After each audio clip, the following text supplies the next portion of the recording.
Hi guys, you're watching Hype TV. We're here with Taurus Jones. Hey. Hey, how you going? Good, thank you. How are you today? I'm very good. Good to hear. Excellent. So, let me just ask you first question. What got you into music? Well, I actually got into music 7 years ago today. Wow. I was going through a very difficult time. I just lost one of my closest friends. And I just finished TAFE for the semester, actually. And I just caught the train to my local train station, and I had just missed my bus. So I'd missed my bus by about 2 minutes, and it was a full hour's wait. So I sort of did a bit of a wander around the station, and then went to a music shop. Yeah. Knowing nothing about music, I asked, why do the big guitars have 4 strings and the smaller guitars have 6 strings? Yeah. And then they're like, well, the one with the 4 strings is the bass guitar. And the other guitar is a guitar. Yeah. And I didn't even know what that meant. Yeah. However, I was lucky enough to have a go of a synthesizer. I asked one of the employees if they've got a synthesizer similar to that 9 Inch Nails uses. Yeah. And they stuck me on the one that was most similar to it. They taught me how to change the patches, like how to get different sounds. And I had no idea what I was doing. Yeah. But I had my headphones on, I was experimenting around, I was improvising. And it was really the first time that I'd felt at peace with the world since losing one of my closest friends. Yeah. So at that point, 7 years ago today, I decided that's exactly what I want to do with my life. Yeah. Music. Wow. Awesome. So, here's another question. Why the harp though? Why the harp?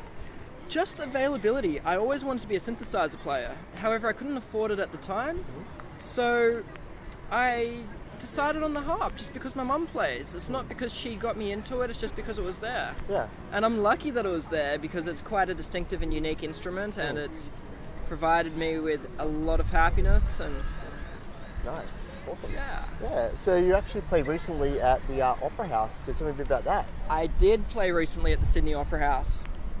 One night, a couple years ago, I was busking and a gentleman came up and spoke to me, and he said, one day I'd like you to play the harp while I sing. And there was an event at the Opera House for Vivid, and he got me to accompany him on 2 songs. It was a mashup of the classical composer Purcell, as well as Whitney Houston. Oh, yeah. Quite the contrast, but it was good fun, and Yeah. I am truly thankful I finally got the opportunity to perform there. Awesome. I remember 5 years ago I just started up a band. The band never really eventuated into anything, but we were rehearsing in Milson's Point, Yep. and the view that we had from the studio that we were rehearsing in overlooked Sydney Harbour, and the Opera House was in the background. I said, one day I'm going to perform there.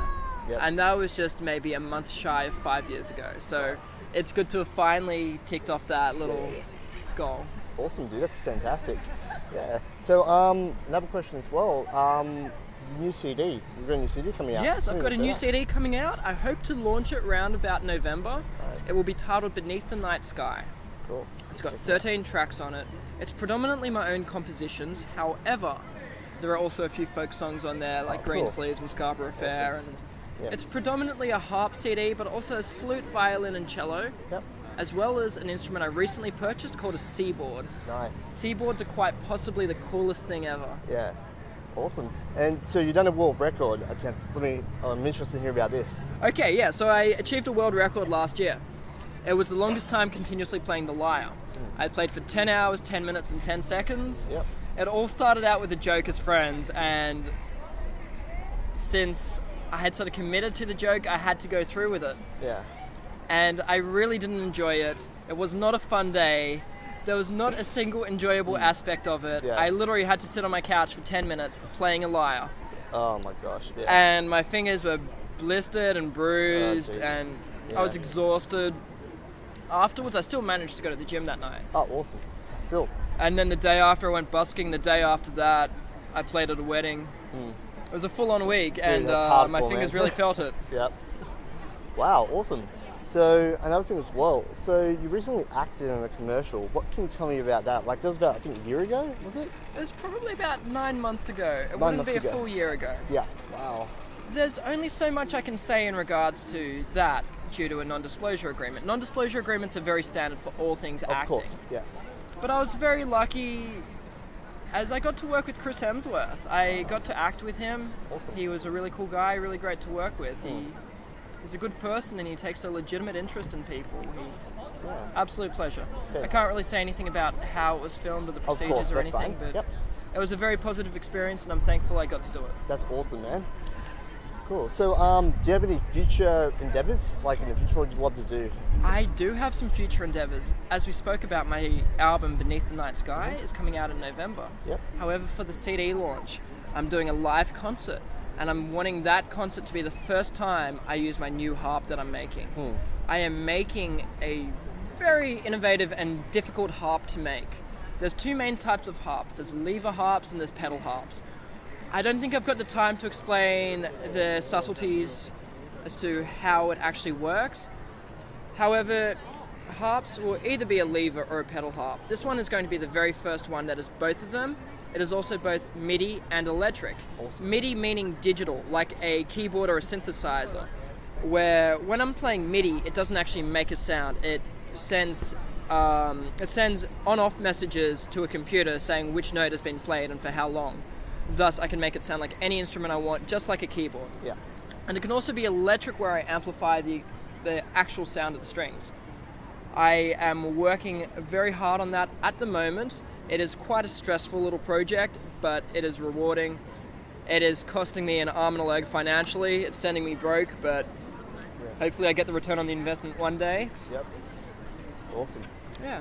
Thanks, man. Well, that was a fantastic interview, so thank you so much, Taurus. I've got one more thing to show you. Awesome. You've got something to show us, guys. 1 second. I brought along the lyre I used for my world record. Wow, that's awesome. This was handcrafted by myself and painted by my friend who goes by the name Arden Faye. Wow. It's fantastic. The detail, that's amazing. It is a 15-string lyre. Whoa. It has quite a nice tone to it. Yep. I don't think I have tuned it in the past few weeks, so it's a little bit out of tune. Yeah. It's beautiful though. Wow. Next year, once I've finished off making my new harp, as well as have launched my CD, I plan to spend a lot more time making instruments. And I plan to have a set of lyres available for sale that is similar to this. Yeah. Awesome. Well, that's fantastic, man. I love it. Thank you. Awesome. Thank you very much for having me. Well, thank you, guys. You're watching Hype TV Australia, and this is Taurus Jones. Check him out online. Thanks. Thank you so much. My Facebook page is www.facebook.com/Taurus Music Channel. Check it out, guys. You're watching Hype TV Australia. Puppies! If you can only see the way she loves me, maybe you'd understand why I feel this way about our love. What I was doing. If you can only see how blue her eyes can be when she says she loves me. It's Mel and Matt here on Hype TV Australia. We've got a very special guest with us. We're here in Western Sydney with Sean Millar, who runs some events for Celts Music, local musician. I do. How are we doing today, Sean? Fucking excellent. Good, man. Let's have a bit of a background, I suppose a little bit of background on you. How'd you get into music? How'd I get into music? Yeah. Well, it's a bit of a long story. I'll try and give you the short version. I used to play basketball, and all the music that comes with the sport is Tupac, Dr. Dre, Snoop Dogg, and all those guys. So pretty much I started off as a rapper. And I know I don't look like one, but started off as a rapper, and then my dad, who's a big influence in my life, he loves Zeppelin, Beatles, which is why I'm named Sean, actually, after Sean Lennon. Makes sense, yep. And so he was always pushing me to grow my hair and get a guitar. So he's like the opposite of a normal dad. And so eventually, he prevailed, and I joined the two together. So now I'm a rapper, rocker, musician, and I'm a writer as well. So I write novels, and I pretty much never sleep. So that's quite versatile. Busy man. Well, there was one way to cure, I hate being bored. Yeah. So when you're up late at night with nothing to do, you got to fill that time somehow. So it needs to be done. Music and creativity was what it was. Yeah. Well, let's talk about the events that you're doing. Like at the moment, Western Sydney is pumping, especially in Penrith, with Celts Music. It's back. It is back finally. Jeez, we've been waiting for so long. But let's talk about your involvement with the events. How did you get involved with doing the stuff on Thursday nights and on the weekend too? How did this all come together? Well, so dating back again to Celts Bar in Blaxland, if anyone out there remembers the infamous Celts Bar. So Kelty himself, good friend of mine and good friend of my partner Moggy's as well. You guys know Moggy from Angel Awake. So yeah, we're really good friends with Kelty, and we've recently just moved out this way to his neck of the woods. So it was a no-brainer for us to basically join forces and use all of his contacts and his passion in music as well, and mine, as a sort of like a working active musician. Mm-hmm. And so we basically just joined forces with the also infamous Tattersalls Hotel. And so we're back on. We're 7 weeks deep into the local stuff and 3 shows deep into to the bigger, better touring acts. And it's going really well so far, and it's only early stages. So it's always good to start at the bottom, I guess. Yeah. Work your way up. Yeah. Now, look, you're on The Voice. We've got to talk about this, surely.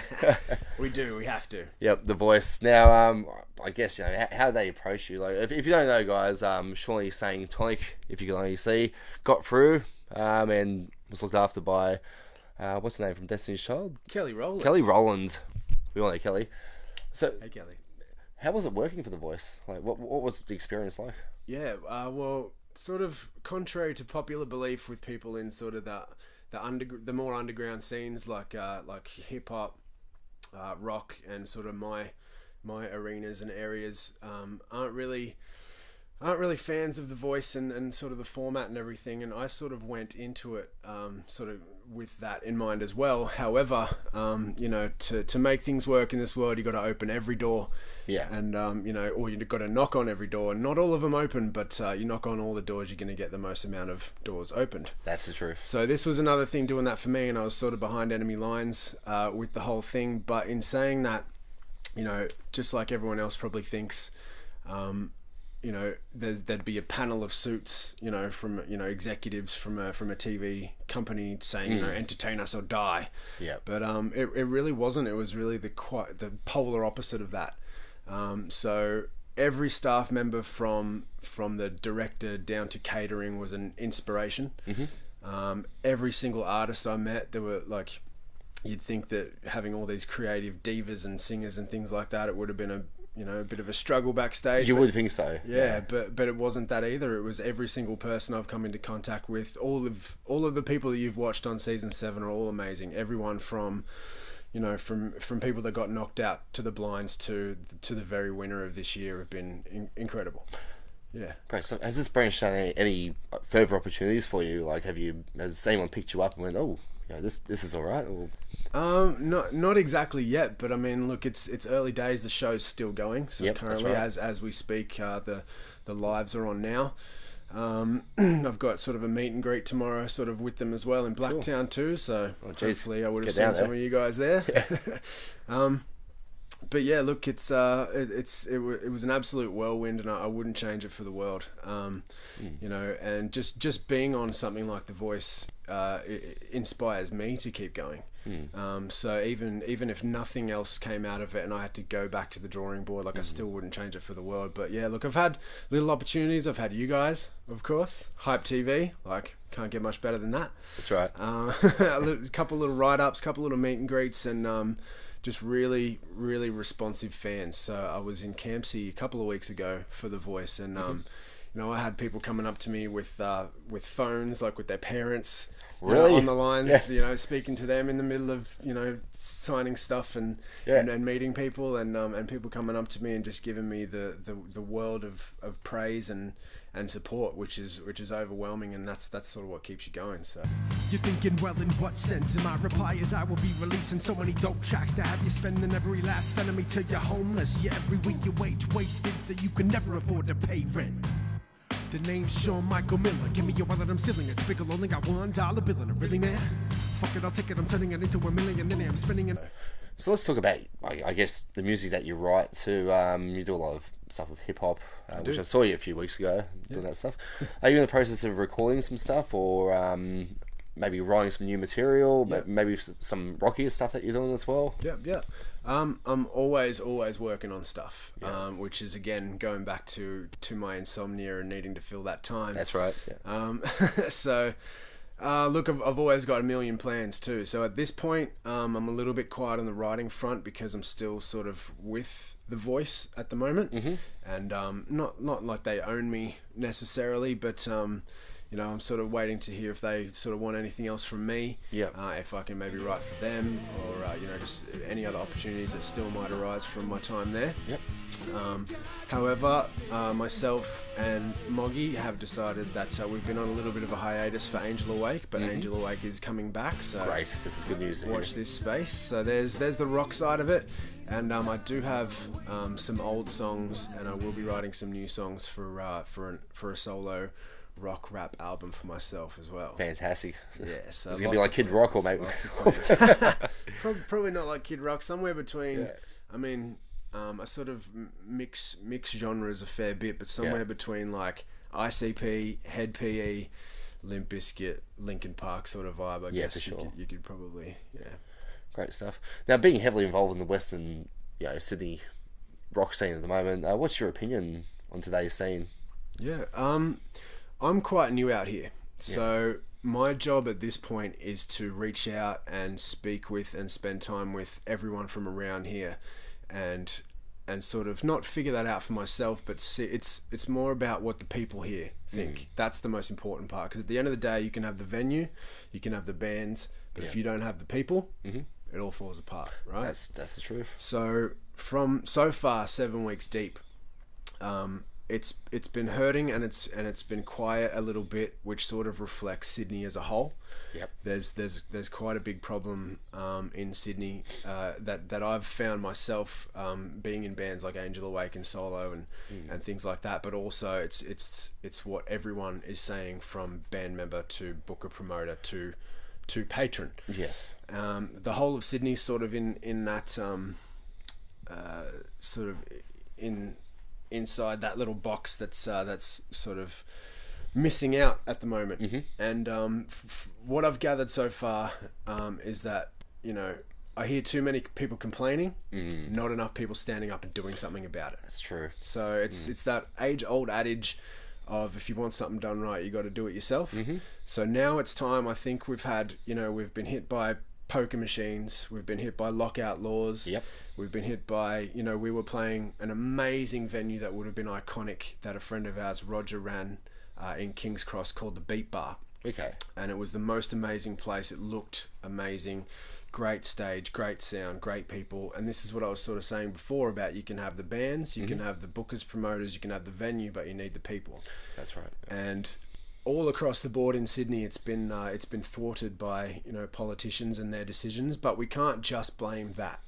There's got to be another way. Where there's a will, there's definitely a will. There's got to be a way. So we just need to find venues that are willing to, I guess, stick their neck out at the start, because we've got to start from scratch, and just keep it consistent, so that the people out there, you guys, know that there is music week after week, good bands with people picking the right bands, and also giving not the right bands a go, because there's gems all the way through as well. Undiscovered gems. So we just need the right people, and I don't want to leave it up to pen pushers and suits and stuff anymore. It's got to be us musicians that do it. Absolutely. Good stuff. Now, if people want to contact you to find more about what you're doing with Celts Music, you're available on Facebook, email. Look, sort of anywhere. So I'm on Insta, I'm on Facebook, and contactable by email as well. So Seanny Millar, read it here. Hopefully you can put that in.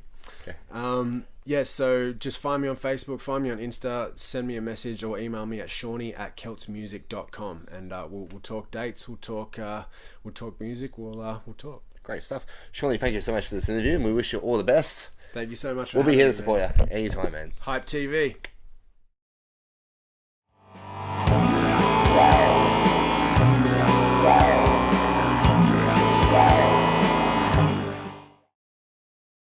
Well, Blue World Order is an independent Australian film which is kind of a cross between Mad Max, Star Wars and Children of Men. We shot it all in Canberra, and we used all our local actors and crew, some amazing talent like Barbara Hastings here. So Barbara's a fantastic not only actor but also dialect coach, because we had a US accent. The film was made for the international market, so we had Barb. And can you tell us a little bit about the dialect coaching of these Aussies? Well, they weren't all Aussies, were they? No. We had people from a wide variety of places. We had Stephen Hunter, who's from New Zealand, and we had Jake Ryan, who it was fantastic working with Jake. He had a lot of dialogue, and he picked it up so quickly, just like that. And we had Belude, who was from originally, where is she from? Right, Nigeria. Yeah. But she has a really great American accent. So it was really fun. Oh, and we had Billy, who was really little, playing Molly. So that was a challenge to dialect coach a child. But it was a good time, wasn't it? It was, yeah. Even I made him speak American too. Sure. He hasn't remembered. Look, one of the things that you can do in an Australian film when you've got a whole bunch of talented actors but maybe not that well known is bring in a named actor, so people recognise someone like Billy Zane. And he's obviously a professional, been around for a long time. People know his face, and it gives us the opportunity to get our other actors the chance to play opposite him and get exposure to the international market that they might not otherwise have gotten in a small film. Oh, I got to play Brooke, or we like to call her Babbling Brooke. Yeah. Well, she comes off as a bit psycho, but you eventually find out there's a reason why. But she was wonderful to play, very intense, and no makeup. So that was probably the biggest challenge. Was it? There you go. Yeah. So we never think about what the actors actually consider. They're like, yeah. Good. Oh, well, when you've prepared the role, then you get there and they're like, no, we were not going to put any makeup on you. You're like, she did amazing crazy. Yeah. Normally I don't get paid to do amazing crazy. Normally I just do it at home, Yeah. But Shay was a big help in the crazy factor. Yeah, it comes from the top when your director's lost his mind straight away. All the actors just feed off that. Yeah. Well, it was kind of in extreme conditions too, because we filmed most of it in the depths of summer. So it was like people passing out and stuff from the heat. And then a little bit we filmed in the depths of a Canberra in winter, which was, I remember there was ice on the roads one of our days, wasn't there? And the amazing thing about shooting in Canberra is you get the middle of summer and the middle of winter, but it looks the same on camera, which is pretty rare. Clear winter skies. There's not a lot of rain, so yeah, it was good. So getting the film out into the world is a really changing environment, and that's it's a tough gig. You get at the moment we had a small theatrical release that had a run in Canberra. The Dendy Cinemas that went for about 4 weeks. And we came second only to Avengers, so that was it's like running second to Usain Bolt in the Olympics. So it's pretty happy with that. Got a lot of really positive feedback, which is great. And the film's just been released on iTunes, Ozflix, Vimeo on demand. So if you go to bwomovie.com, you can rent the film now. So bwomovie.com has links to all the various platforms, or just look it up on iTunes. And available as of today. Well, thank you so much for being here, guys. This is a short one, but thank you so much. Appreciate it. Thank you Cheers. for having No us.